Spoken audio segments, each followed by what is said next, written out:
சிறந்த தயவான தத்துவனே மாசற்ற சோதி மலர்ந்த மலர் சுடரே. கந்த புராணத்தை காதலித்து ஓத வேண்டும். அதனாலே நாங்கள் அதை விரும்பி ஓதினால் அதனுடைய பலாபலன் புத்திரப்பேறு, சத்துருஜயம், செல்வம், ராஜவஜயம் போன்ற இதுகளை தீர்க்கமாக பெறலாம் என்று நல்லவர் அவர்கள் சொல்லி இருக்கிறார்கள். அந்த வாக்கும் பொய்த்து போமோ ஆசா நல்லூர் வீதியில் அருளிய இந்த ஆன்மா நித்தியமென்ற அந்த வாக்கும் பொய்த்து போமோ ஆசா நல்லூர் வீதியில் அருளிய. யாழ்ப்பாணம் தேரடி சித்தர் செல்லப்பா சுவாமிகளின் குருபூசை கடந்த 20/9/2024 அன்று இடம்பெற்றது. நற்சிந்தனை பாடல்களை தொடர்ந்து கந்தபுராணம் பற்றிய சொற்பொழிவை நிகழ்த்தியிருந்தார் சைவப்பிரகாச பேரவையினுடைய செயலாளர் காரைநகர் வேலுப்பிள்ளை சிவகுருநாதன் அவர்கள். இந்நிகழ்வின் காட்சி பதிவுகளை இந்த காணொளியூடாக காணலாம். கந்தபுராணம் முருகபக்திக்கு முக்கியமான படைப்பாக திகழ்கிறது. இந்த கந்தபுராணத்துக்கும் யாழ்ப்பாணத்துக்கும் இடையிலான தொடர்பு, கந்தபுராணத்தை படிப்பதால் விளையும் நன்மைகள் பற்றியும் இந்த காணொளியூடாக தெரிந்து கொள்ளலாம்.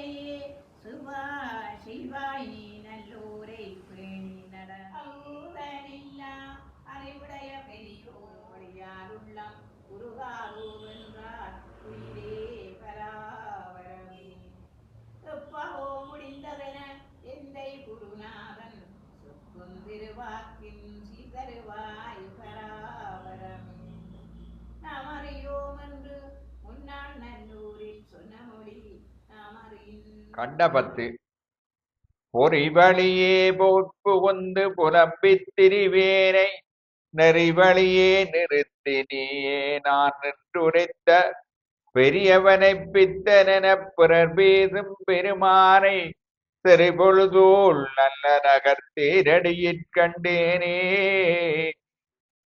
தந்ததாய் மந்தர் தமதாரமன்றடியேன் பந்தத்திற்பட்டு பாலாகப் போகாமே சிந்ததளிவித்து தீரடியான் நடுவைத்த எந்தை பெருமானை இறங்கு நல்ல கண்டேனே. தேகமே மெய்யன்று திதனாய்த்திரிவேனை மோகமறுத்தாண்ட முழுமுதலை மொய்குழலால் பாகம் மறைத்து பணிந்து வந்த பாக்கியத்தை நாகமலர் சுரியும் நல்ல நகர் கண்டேனே. இருவினையான் மதிமயங்கி இடர்பட்டு கிடப்பேனை கருணையினால் ஆண்டு கொள்ள கடவுளுருவனங்கொண்டு அருள்மேனி தாங்கி அவனியிலே வந்தானை திருவாளன் நல்ல நகர் தேரடியில் கண்டேனே. காட்டிலே காளியுடன் கூத்தாடும் கண்ணிதலோன் நாட்டிலே ஞான குருவாய் நயந்து வந்து மீட்டான் அவன் தன்பினியார் மலரடியை மாற்றிமதே நல்லூர் தேர் மாடடியிற் கண்டேனே. செழுமலர் திருவடி தரிசிக்கலாம் வாராய் தீயமனமே. நல்லூரை நாடிப்போ நல்ல மனத்தோடு நாம் பணிந்தால் நல்ல மயில் ஏறி வந்து காட்சி கொடுப்பான் எழில் முருகன் தெரிவிடும் சிந்தை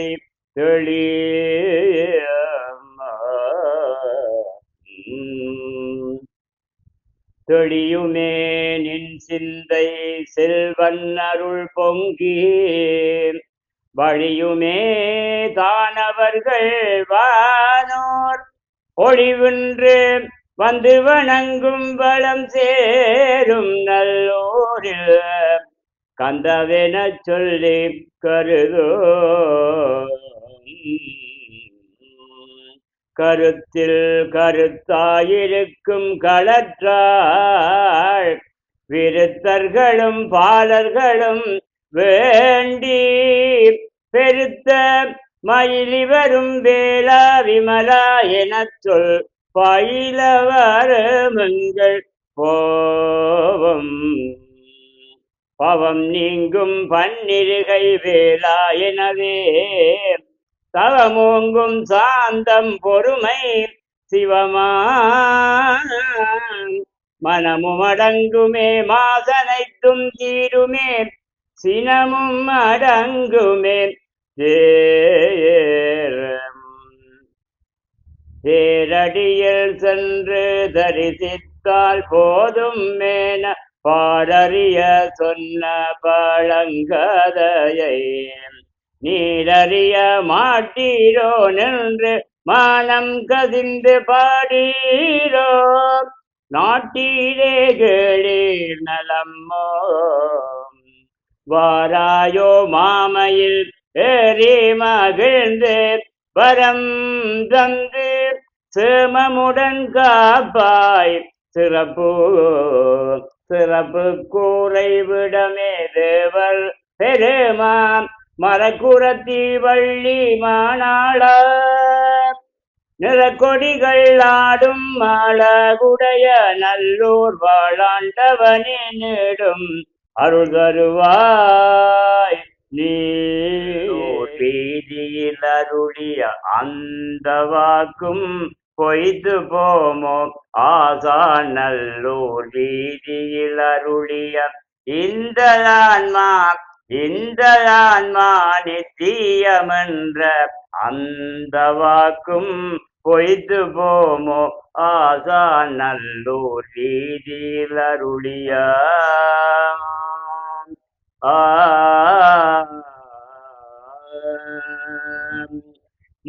மங்கையராடவர் மைந்தர்கள் கூடி மகிழ்ந்தும் புகழ்ந்தும் வரதனை தேடி வந்தனை புரிய வருவார் கோடி செந்தாமிழ் நாவலன் செல்லப்பன் சொன்ன அந்த வாக்கும் பொய்த்து போமோ ஆசா நல்லூர் வீதியில் அருளிய இந்த ஆன்மா இந்த அருளி ஒரு பொல்லாப்பும் இல்லை எப்பவோ முடிந்த காரியம் ஒரு பொல்லாப்பும் இல்லை எப்பவோ முடிந்த காரியம் நாம் அறியோ முழுவதும் உண்மையே நாம் அறியோ முழுவதும் உண்மையே அந்த வாக்கும் பொய்த்து போமோ ஆசா நல்லூர் வீதியில் அருளிய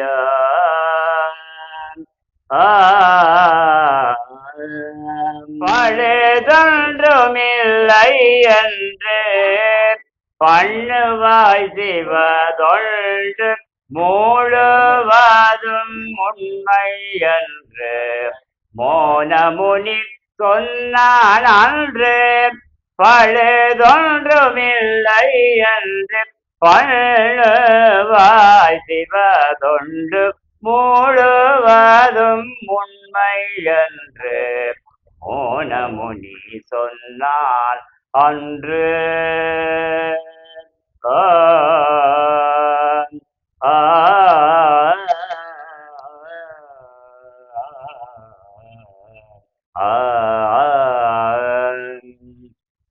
ஒளிந்து போகும் பிறவி அழிந்து போம் பழி பாவம் ஒளிந்து போகும் பிறவி அழிந்து போம் பழி பாவம் எழுந்திரே விழித்து கொள் எல்லாம் உனக்கு வெற்றி முழுவதும் உண்மை என்று மோனமுனி சொன்னான் அன்று பழுதொன்றுமில்லை என்று பழுவாய் சிவதொன்று முழுவதும் உண்மை என்று மோனமுனி சொன்னான் அன்று மெய்யடியார்களே, செல்லப்பா சுவாமிகளுடைய புரட்டாதி மாத குருபூச தினத்திலே கந்த புராணத்தை சொற்பொழிவை இன்று ஒழுங்கு செய்திருந்தோம். கந்த புராணம் தின்ற மகிமையும் அந்த சிறப்பும் இன்றைய காலகட்டத்தில் பொருத்தமானது என்று கருதியும், ஏன் இந்த குருபூச தினத்திலே நாங்கள் இந்த கந்த புராணத்தை ஒழுங்கு செய்தோம் என்பதையும் உங்களுக்கு கூறுவதில் பெருமை அடைகிறேன். எல்லாம் வல்ல நல்லூர் கந்த பெருமானின் திருவிழையை மனதில் இருத்தி அவருடைய துணை கொண்டு செல்லப்பா சுவாமியினருடைய திருப்பாதங்களை வணங்கி கந்த புராணம் பற்றி இங்கு கூற முற்படுகின்றேன். ஆசிரியர் செல்வன் ஆதவன் அவர்களை இன்று பேச்சுக்கு அழைத்திருந்தோம். அவர் ஒரு இளம் ஆசிரியர். சமய சொற்பொழிவு, ஆன்மீக சொற்பொழிவிலே சிறந்த ஆற்றல் உள்ளவர். அவருடைய சொற்பொழிவினை ஒரு இடத்திலே கேட்டேன். அவர் அன்று ஒரு நல்ல ஆன்மீக உரையை ஆற்றினார். முழு உரையையும் என்னால் கேட்க முடியவில்லை. கடைசியிலே அவர் அன்னதானத்தின் சிறப்பையும் அன்னதானத்தின் மகிமையும் பற்றி சொல்லியிருந்தார். அந்த பேச்சை கொண்டு அவர் ஒரு நல்ல சிறந்த பேச்சாளி என மனதிலே கணிப்பீடு செய்து அவரை இந்த இடத்திலே கந்த புராணம் பற்றி உரையாற்றும்படி கேட்டுக்கொண்டோம். அவர் தவிர்க்க முடியாத காரணங்களால் வர முடியவில்லை என்று இங்கு அறிவித்தார்.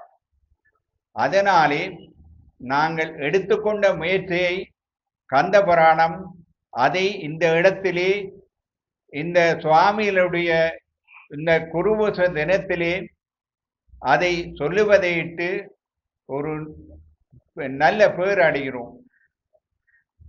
சமய சொற்பொழிவு என்றால் ஆக்கள் வரவில்லை, ஒருவன் கேட்பாரில்லை என்று சொல்லி சொல்லுகிற இந்த நாளிலே நாங்கள் சொற்பொழிவினை ஆற்ற வேண்டும். ஏன், இங்கு கூடியிருக்கிறவர்கள் அந்த சொற்பொழிவை கேட்பதற்கு ஒரு புண்ணியம் செய்தவர்கள். அந்த புண்ணியம் இருந்தபடியானதான் அந்த சொற்பொழிவை கேட்கிறார்கள். இப்பொழுது விஞ்ஞான உலகத்திலே விஞ்ஞானத்தை பயன்படுத்தி இந்த வீடுகளிலே இந்த சொற்பொழிவுகளை சுவாமியினுடைய குருபூசை தரிதிக்கின்ற ஒரு பேச்சை இந்த விஞ்ஞான யோகத்திலே மக்கள் எல்லாம் கேட்கக்கூடிய வாய்ப்பை பெற்றிருக்கிறார்கள். இந்த விஞ்ஞானத்தின் வளர்ச்சியும் அதன் தன்மையும் நாங்கள் நல்ல வழியிலே பயன்படுத்த வேண்டும். இதை நாங்கள் ஒளிப்பதிவு செய்து நாங்கள் அதை திரும்ப போடும் பொழுது செல்லப்பா சுவாமியினுடைய மாதாந்த குருபூதி வர முடியாத அன்பர்கள், ஆர்வம் உள்ள அன்பர்கள் கேட்கக்கூடிய ஒரு பாக்கியம் பெற்றிருக்கிறார்கள். ஆகவே இந்த கந்தபுராண சொற்பொழிவினை நாங்கள் பழைய காலங்களிலே எல்லாம் சொற்பொழிவாற்றினார்கள், விழாக்கள் செய்தார்கள், எவ்வளவு அந்த சிறந்த உள்ளங்களை உருவாக்கினார்கள். இதுகளெல்லாம் சமய சொற்பொழிவினாலே வந்த பயனென்றே கருதுகின்றோம். இப்ப கடந்த 30 ஆண்டு காலத்துக்கு மேலாக சமய சொற்பொழிவுகள், புராண படனங்கள், திருமுறைகள் எல்லாம் மழுங்கிவிட்டன. அதனை நாங்கள் மீண்டும் புத்துயிர் பெற செய்ய வேண்டும். அந்த வகையிலே தான் இந்த சொற்பொழிவுகளில் நன்மை வைக்கும் என்பதை தங்களுக்கு தெரியப்படுத்துகின்றோம். நாங்கள் ஒரு நிகழ்ச்சியை துவங்குவோமானால், உதாரணமாக கோயில்களிலோ அல்லது மண்டபங்களிலோ ஒரு நிகழ்ச்சியை ஆரம்பிக்குமானால் அதற்கு ஓமென்று சொல்ல மாட்டார்கள்.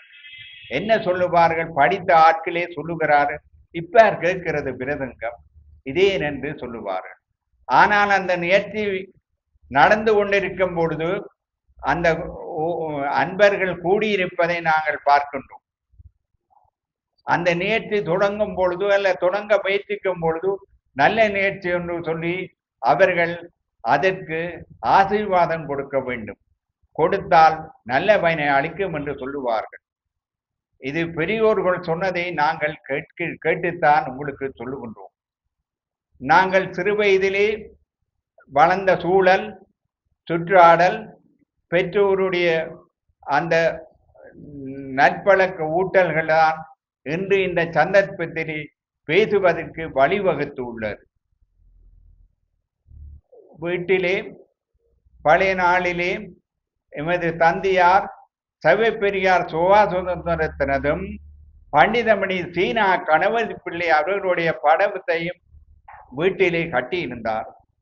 அப்ப சிறுவனாக இருந்த காலத்தில் இது என்றுதான் கேட்போம். சின்ன வயது 5-6 வயதுகளே அப்பா இது இந்த படம் ஆறு என்று கேட்போம். அவர் சைவப்பெரியார் சுபாசுந்தரன் என்று சொல்லுவார், பண்டிதமணி சீனா கணபதி பிள்ளை என்று சொல்லுவார். எங்களுக்கு விரித்தறியாத வேவம் அவருடைய சிறப்பையும் அவருடைய மகிமையும் அவராற்றிய பணிகளையும் பிற்காலத்திலே அறிந்து படித்து வியப்படைந்திருக்கின்றோம். அந்த வகையிலே இன்று கந்தபுராணம் ஒரு பழமை வாய்ந்தது.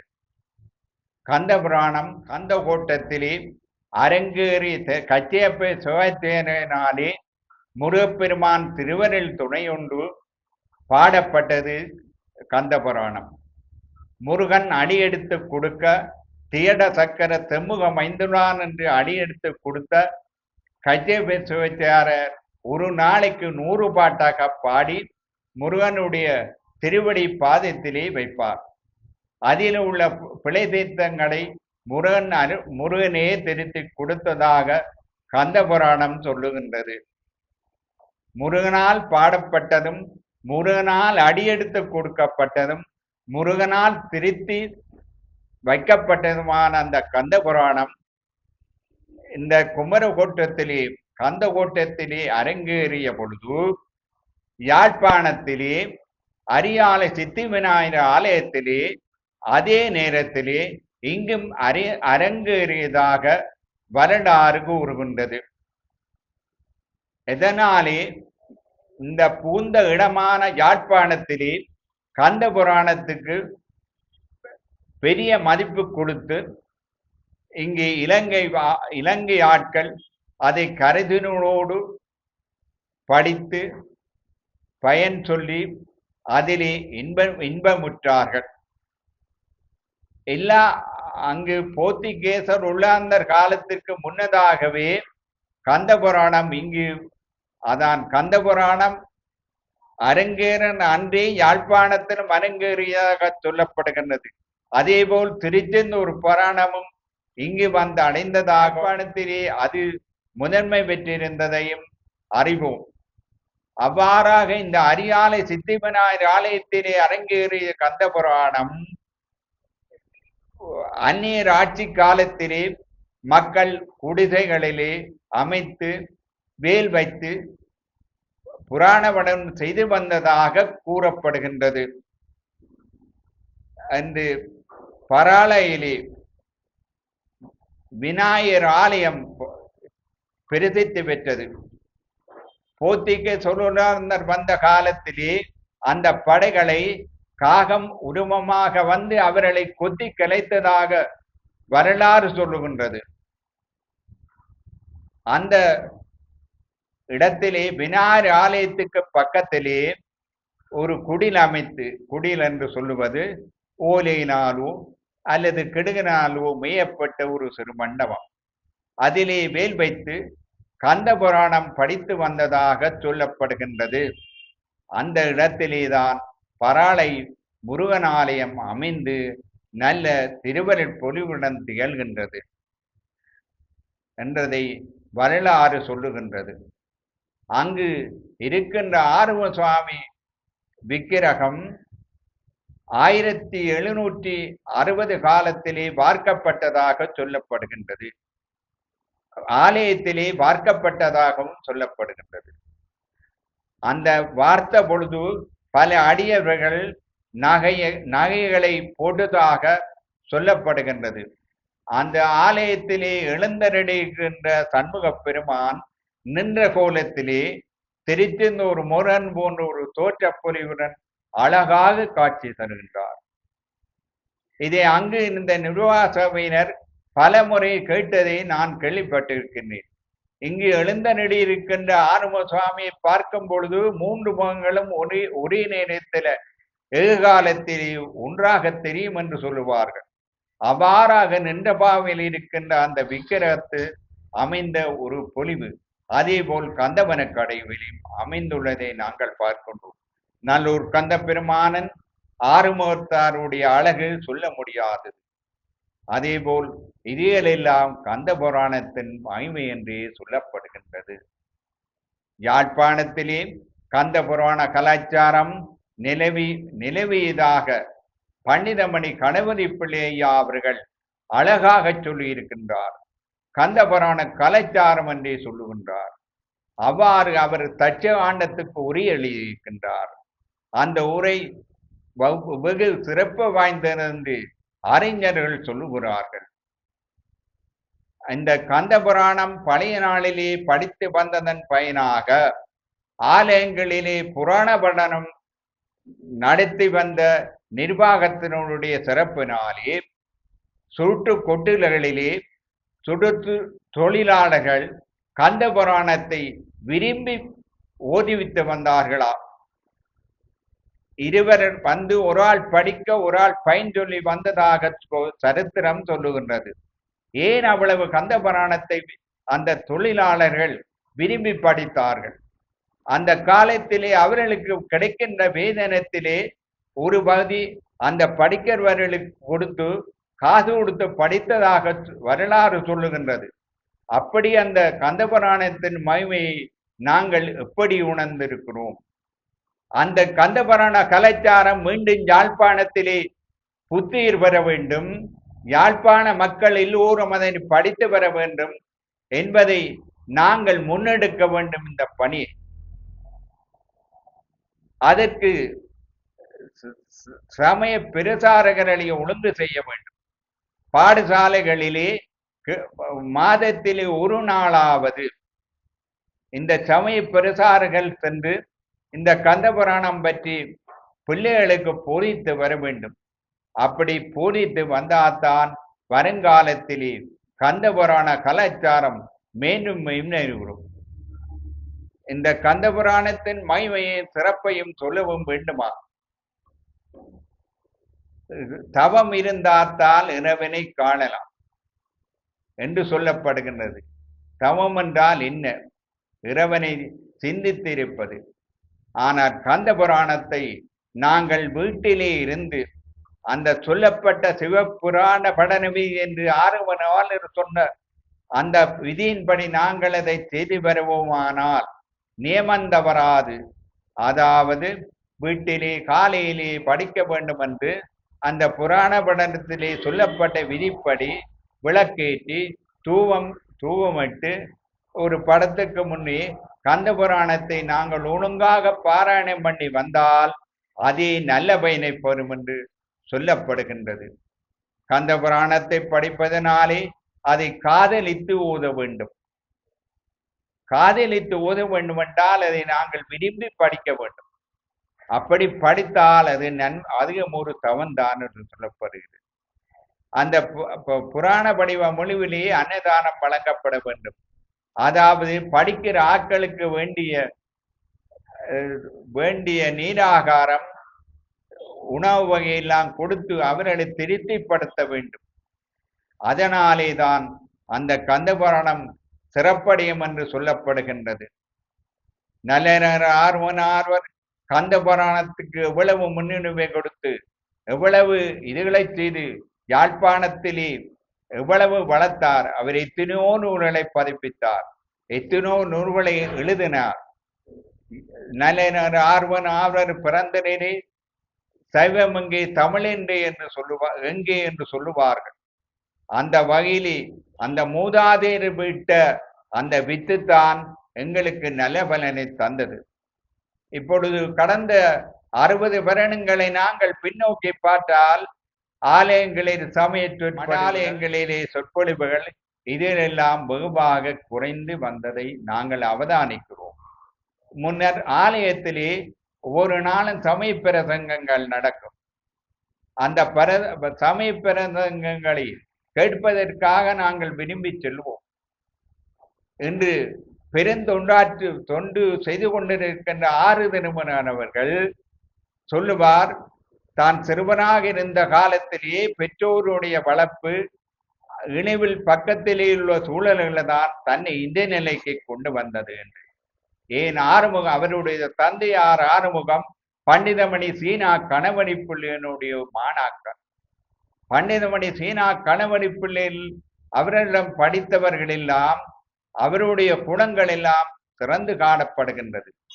அதுபோலதான் ஆறுமுகனுடைய சேவைக்கும் முயற்சிக்கும் இந்த ஆர்வன் வழி நின்று செல்வி தங்கம்மா அப்பா கூட்டி அவருடைய சேவையை தொடர்ந்து அவரது பணியிலே செயலாற்றுவதற்கு நாங்கள் மகிழ்ச்சி அடைகின்றோம், சந்தோஷப்படுகின்றோம். 6 திருமணர்கள் சொல்லும் பொழுது சொல்லுவார், எத்தனையோ நூல்களை துர்க்கையம்மன் ஆலயம் வெளிவிடுகின்றது, புராண படலங்களை வெளியிடுகின்றது, திருமறைகளை வெளியிடுகின்றது. அதை கோயில்களுக்கு இலவசமாக வழங்குகின்றார், அம்மானிய அடிப்படையிலே வழங்குகின்றார்கள். அவ்வாறாக நாங்கள் இதை செய்யும் பொழுது கோயில் நிர்வாகத்தினர் கொடுக்கும் பொழுது தாங்கள் அந்த ஆலயத்துக்கு சென்று எப்படி கந்தபுராணம் எப்படி படிக்கிறார்களா, அது உண்மைதான் இருக்குது கிடக்குது என்று சொல்லுவார்களா. அது எப்படி என்றதை அவர் சொன்னார்.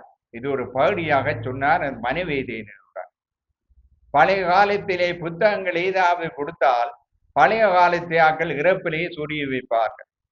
ஓலை கூட்டில் குடிசைகள் இருக்கின்ற ஆக்கள் இறப்பிலே சொரிய வைப்பார்கள். இதனை நாங்கள் கண்டிருக்கின்றோம், கேள்வியிட்டிருக்கின்றோம். எங்கே அந்த புத்தகம் இறப்பில இருக்குன்னு சொல்லுவார்கள்.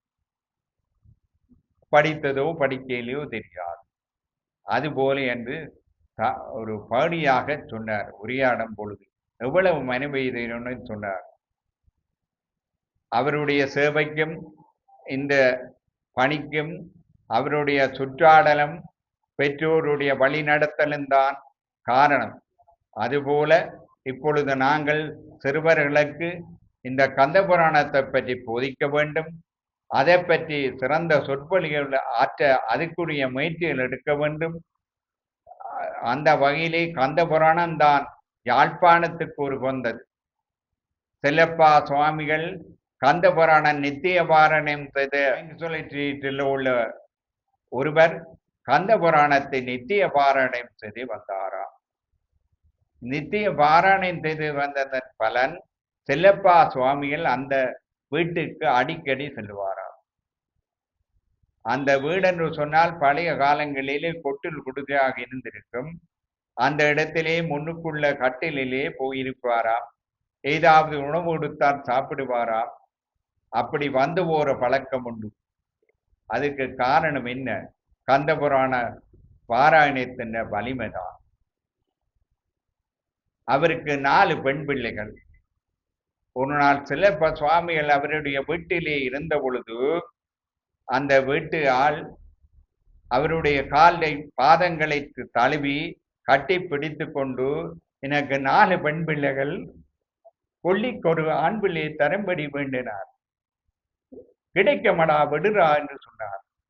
எழும்பி அப்படியே சென்று விட்டார். அவருக்கு அடுத்த வருஷம் ஆம்பளை பிள்ளை பிறந்து அது யோர் சுவாமியினுடைய ஒரு பத்தனாக வருகின்றது. அவருடைய பிள்ளைகளிலே ஒருவர் தான் விமலா கிருஷ்ணமூர்த்தி என்பவர். அவர் படித்து ஒரு பட்டதாரியாக இருந்தவர். அவரை ஒருமுறை யோர் சுயதொண்ட நிலையத்திலே சந்திக்கின்ற வாய்ப்பு கிடைத்தது. பேரனார் படித்து வந்ததாகவும் பெரிய எழுத்திலே இருந்தது அந்த புத்தகம். அந்த புத்தகம்தான் இப்ப நீங்கள் ஞாபகப்படுத்துகிறீர்கள். எனக்கு நல்ல ஞாபகம் இருக்குது. பெரிய எழுத்துக்களுடன் தாங்கள் இலங்கையிலே மலைநாட்டிலே கடமையாற்றிய பொழுது 1989ஆம் ஆண்டு அது காணாமல் போயிட்டது என்று மனைவேதியன் சொன்னார். ஆனால் தாங்கள் சுவாமியினுடைய அருளாலே இது இடர்பாடம் என்று யாழ்ப்பாணம் வந்து சேர்ந்தோம் என்பதையும் சொன்னார்.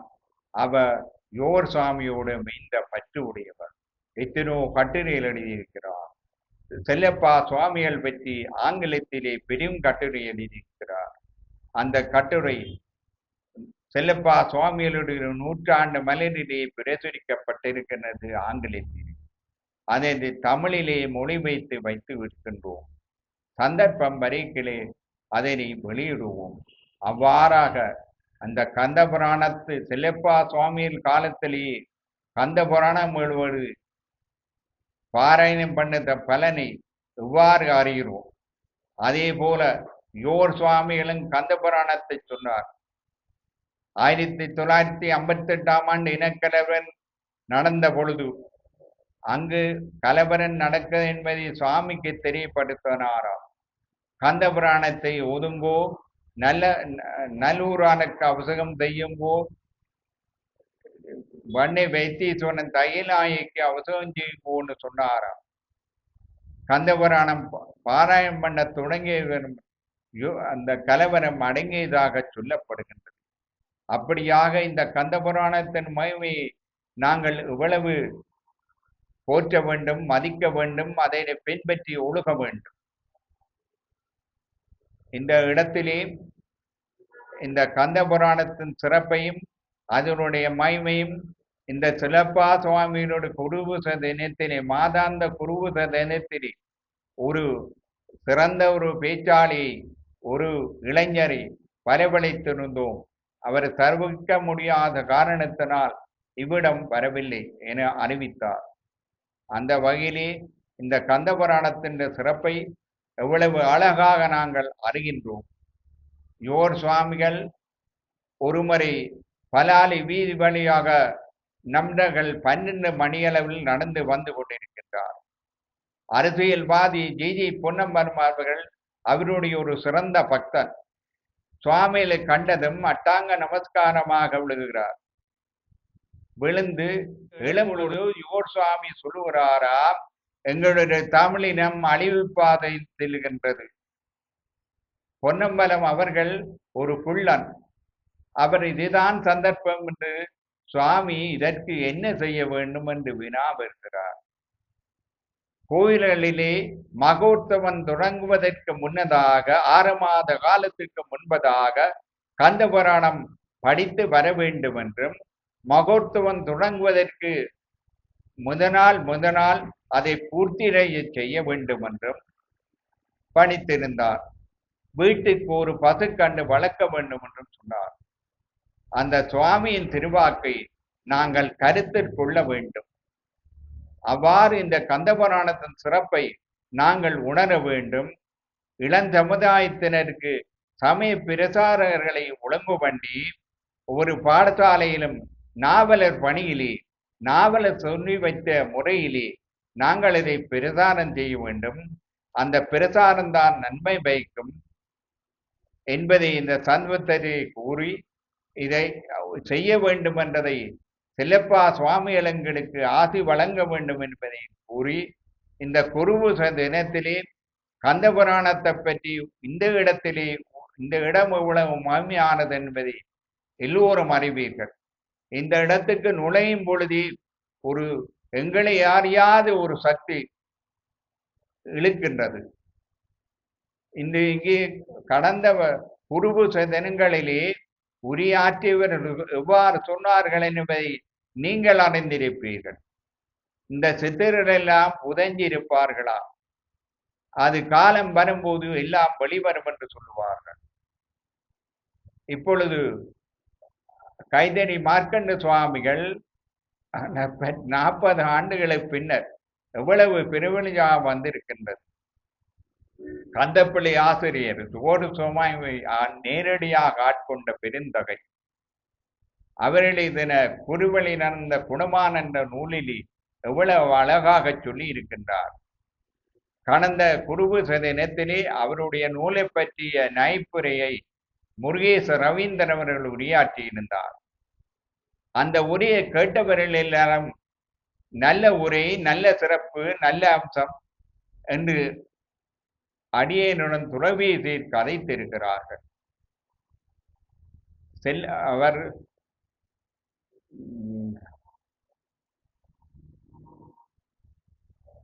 கந்தப்பிள்ளை மாஸ்டருடன் பழகினவர்களை பற்றி யோசித்தோம், கதைத்தோம்.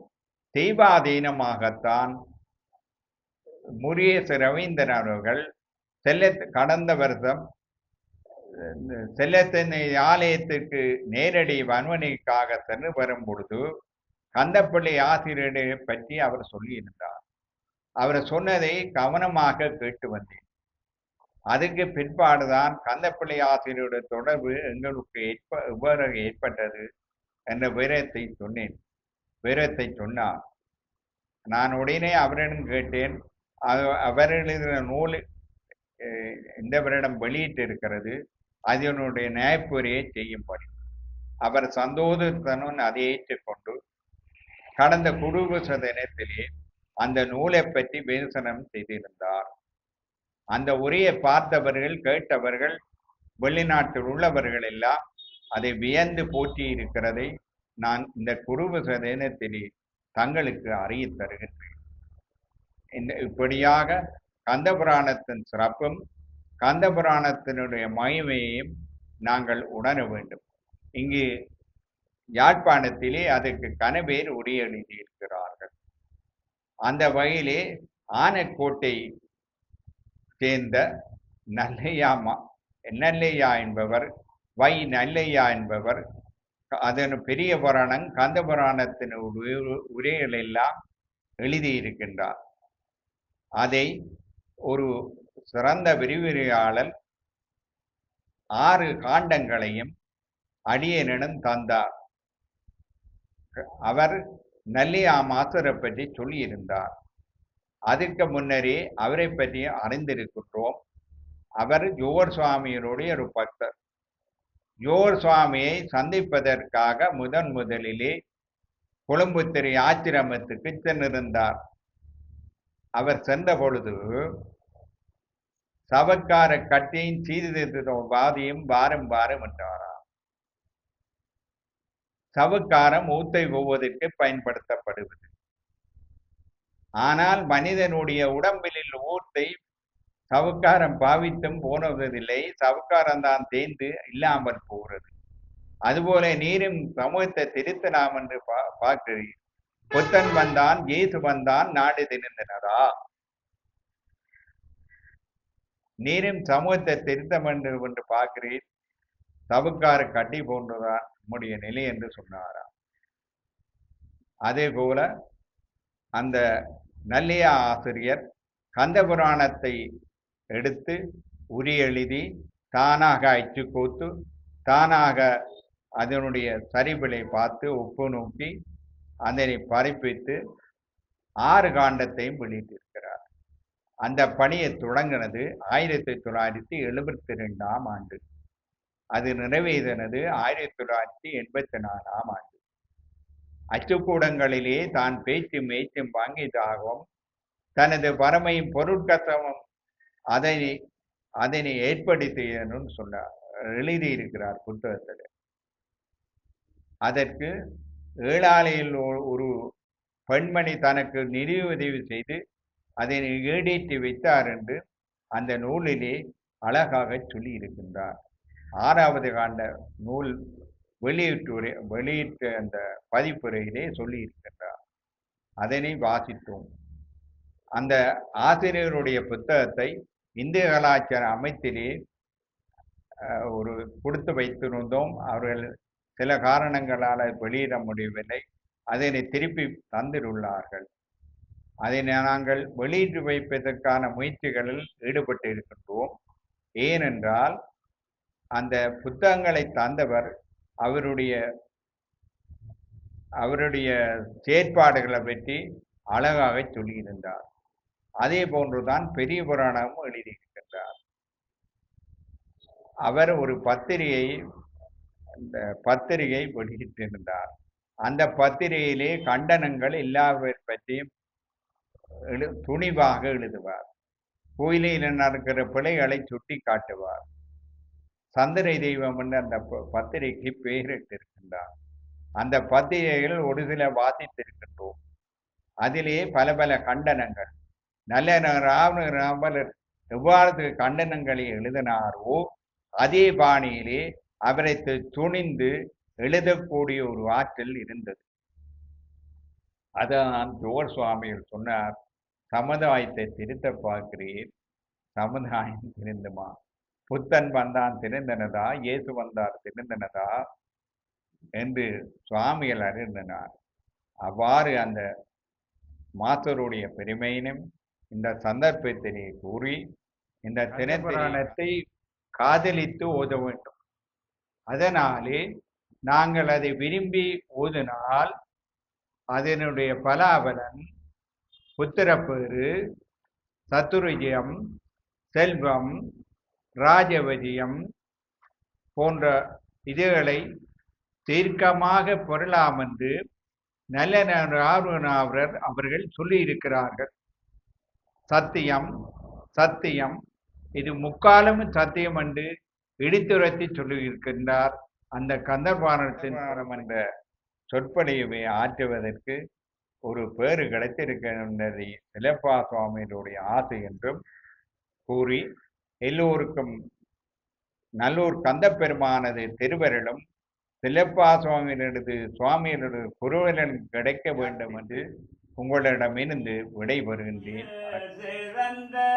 தயவான தத்துவனே மாசற்ற சோதி மலர்ந்த மலர் சுடரே சேதனே தேனார் அமுதே சிவபுரனே பாதமம் பற்றறுத்து பாரிக்கும் மாறியாரா அமுதே அளவில்லா பொம்மானே போரதார் உள்ளத்துள் ஒழிக்கும் மொழியானே நீராயுருக்கி ஆறுயிராய் நின்றானே இன்பமும் துன்பமும் இல்லானே உள்ளானே அன்பருக்கு அன்பனே யாவையுமா எல்லையுமாம் சோதியனே துன்னீருளே தோன்றா பெருமை பொருள் காப்பாம் எனக்கடியார்கள் என்றென்றும் காப்பாம் சித்தரும் தேவர் என்ன சித்தத்தில் என்றும் திருவருள் காப்பாம் அத்துவித பொருள் காப்பாம் அட்டவசுக்களும் காப்பாம் எனக்கானந்தமானவர் அவரும் காப்பாம் எட்டு திசைகளும் காப்பாம் எனக்கெங்கும் நிறைந்த சிவசக்தி காப்பாம் அத்துவித பொருள் காப்பாம் பிராணவானனம் காப்பாம் என்னை பிரியாயிருக்கும் பிரணவன் காப்பாம் அரவணி வேணியன் காப்பாம் எனக்கருளை அளிக்கும் குருவரன் காப்பாம் அஞ்ச புலன்களும் காப்பாம் என்னை பரவும் அடியவர் அனுதினம் காப்பாம் குஞ்சர முகத்தவன் காப்பாம் தந்தை வடிவேலன் என்றென்றும் காப்பாம் அத்துவித பொருள் காப்பாம் சந்திர சூரிய காப்பாம் எங்கள் தங்கும் உயிர்கள் அனைத்தும் காப்பாம் மந்திர தந்திரன் காப்பாம் நான்கு மலைகள் சிவாகமம் அணிதன் காப்பாம் அத்துவித பொருள் காப்பாம் அப்பனுக்கும் அம்மைக்கும் அம்மைக்கும் மங்களம் மங்களம் அத்துவித வஸ்துவுக்கு மங்களம் மங்களம் ஒப்பு குருநாதனுக்கு மங்களம் உத்தாம பக்தருக்கு மங்களம் மங்களம் மூவாசை வென்றவர்க்கு மங்களம் தேவர்க்கும் மங்களம் முனிவர்க்கும் விரிவர்க்கும் மங்களம் மங்களம் தன்னை தன்னால் அறிந்தவர்க்கு மங்களம் மங்களம் ஐயமிட்டு உண்பவர்க்கு மங்களம் மங்களம் ஐயமில்லா சாதுகற்கு மங்களம் மங்களம் ஆதி அந்தமில்லாத ஆன்மாவுக்கு மங்களம் தீர்காழி தேவருக்கு மங்களம் மங்களம் திருநாவுக்கரசருக்கு மங்களம் மங்களம் தீர்வருக சுந்தரருக்கு மங்களம் மங்களம்